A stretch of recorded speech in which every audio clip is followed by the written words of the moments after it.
Hey guys, what is up? Domino here. We're doing some gameplay commentary. I know it has been a long time coming, and I know you guys have been waiting a hell of a lot of long time for me to do some more commentary videos. So here it is. Here we go. We're gonna be doing Dawnguard today. This is the expansion, the first expansion to the Skyrim game, and I did a complete playthrough of it. I have over 9 hours of footage for the whole game. So I'm gonna be splitting it up into episodes and uploading it as quickly as I can, so you guys can get all that Dawnguard goodness. I guess first, before I get started, I wanted to kind of talk about what Dawnguard is and what it isn't, and is this expansion worth the $20 or whatever they're charging on Steam? I think they're charging a little less on Xbox Live. Basically, Dawnguard is a quest line. It is two quest lines, actually. You have the Dawnguard quest line, which are the vampire hunters, and then you have the vampire quest line, and they kind of intermix towards the middle, and they kind of overlap. So no matter which side you pick, you're going to be doing some of the same activities, which is kind of cool. But this is going to be a complete and total playthrough. You're going to see me die a couple times. You're going to see me have issues and get lost. You're gonna see all kinds of funny stuff. Basically, it's a blast. The whole playthrough was a blast for Dawnguard. It was a little buggy, and you're gonna see some bugs here. You are gonna see some serious glitches, and especially towards the end of the playthrough, if you guys bear with me that long, you are gonna see some serious glitches that are just gonna make you make your jaw drop, because it's crazy.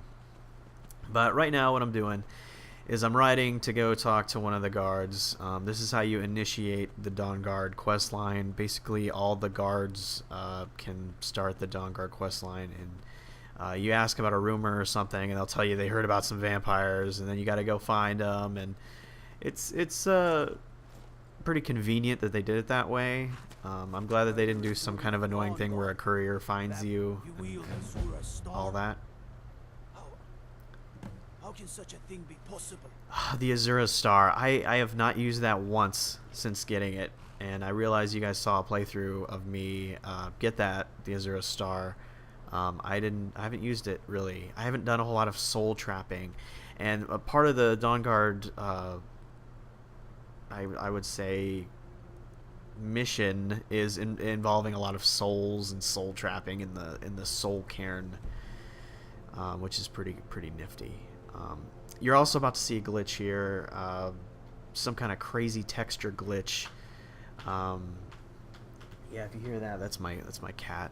She's doing bad stuff over there, sharpening her claws on my stuff.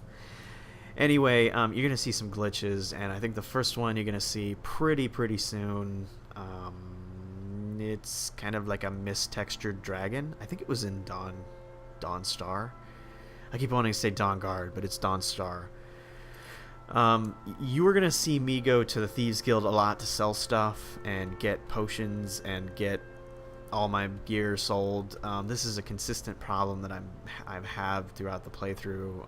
I just have so much freaking stuff, and I can't sell it all, and it's ridiculous. I have all these jewels and gems and stuff, and I basically have been having to sell it piecemeal because I don't want to run around to every merchant that I can find and try and do it that way. So you're also going to notice that the loading screens for my game are really bad.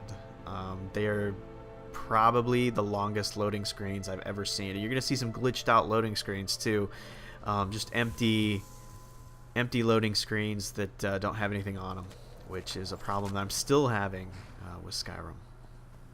But right now, there was something that I was wondering, and my brother actually told me that I couldn't start the Dawnguard questline while being a vampire, because I was already a vampire up until this point, like a normal vampire. and I was worried that they were going to attack me, or they were going to tell that I was a vampire. But I just said screw it and decided to roll in there and see what I was going to do. So yes, I'm gonna let you guys know you can start the Dawnguard quest line as a vampire. I don't know if you can be a vampire hunter while being a vampire. I didn't do that quest line yet because, quite frankly, I don't really want to start a new character. I've invested probably over 100 hours into this character that you're watching now, and I have tons of videos on him. And I don't know. I don't have the energy or the I would say discipline to start a whole new character, and I just can't imagine going through all those dungeons and clearing out everything and whatever.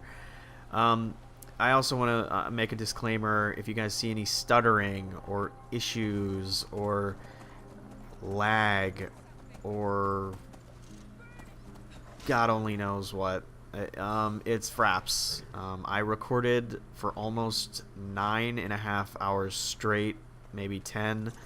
Fraps did a pretty decent job of holding its own, but towards the end, when those files got really large and my hard drive, I have an external hard drive, started getting real hot, I started getting a little bit of jitteriness. You'll see it towards the end. It was only for a few seconds, and it wasn't a big deal.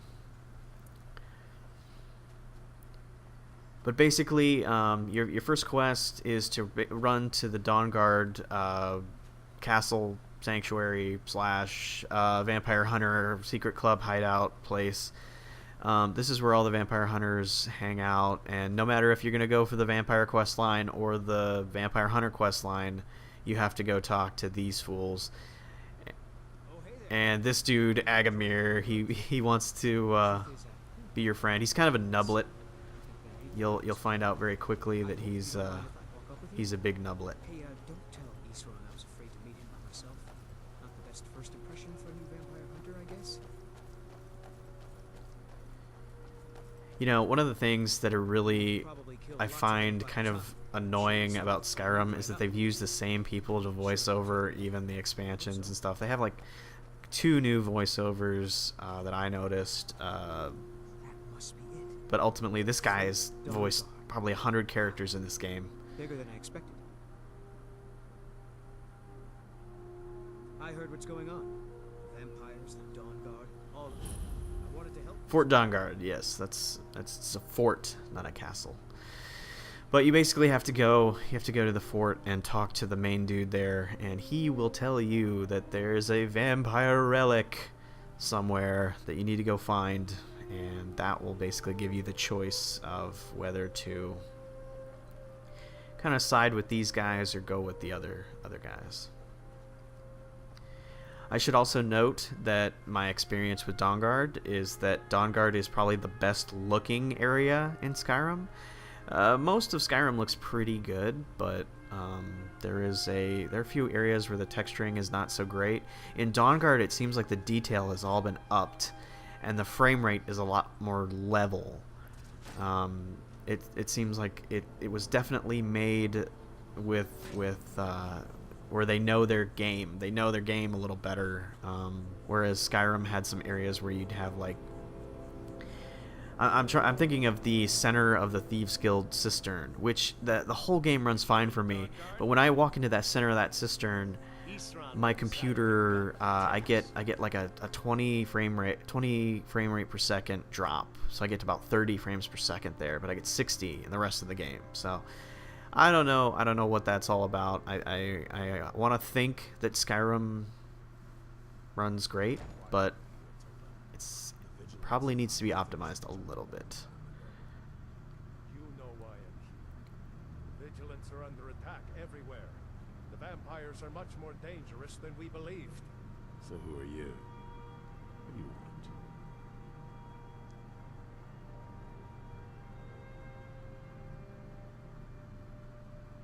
Now here, you can join the Dawnguard if you want to. You don't have to. You heard right. I'm glad where it's fine. I guess you have to act like you're going to join it at first, but you're not actually going to join it. He gives you a crossbow and stuff, which is really cool. Taking a fight to the damn vampires.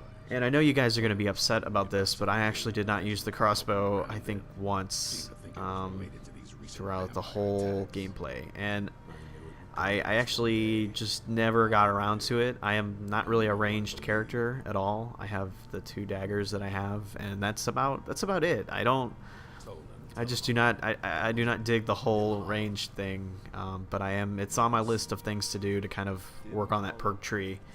Brother Adelwald was sure it held some long-lost vampire artifact. Vampire artifact. See, this guy is voiced by the same guy that has been voicing like 100 characters in this game, and that's kind of lazy. I'm not gonna rag on this game, but that is kind of lazy. I mean, how many millions of dollars did they make off Skyrim? I mean, they probably made a god-awful amount of money on this game, and they can't hire 2 more voice actors to kind of even it up. Whatever. I'm not complaining. I'll meet you at Dim Hollow. It's the least I can do to avenge my fallen comrades. Tolan, I don't think that's a good idea. You vigilants were never trained. I know what you think of us. You think we're soft, that we're cowards. You think our deaths proved our weakness. Stendar granted you do not have to face the same test and be found wanting. I'm going to Yeah, the he's hall. going all right. Perhaps I can be of some small assistance to you. You there, boy. Stop skulking in the shadows. Now, basically, he teaches him how to use a crossbow because he's a nublet, My name is a big nublet. Do I look like a servant? Anyway, that's about the first episode of this Skyrim gameplay commentary. Stay tuned. This is going to go on for a while. Thanks for watching.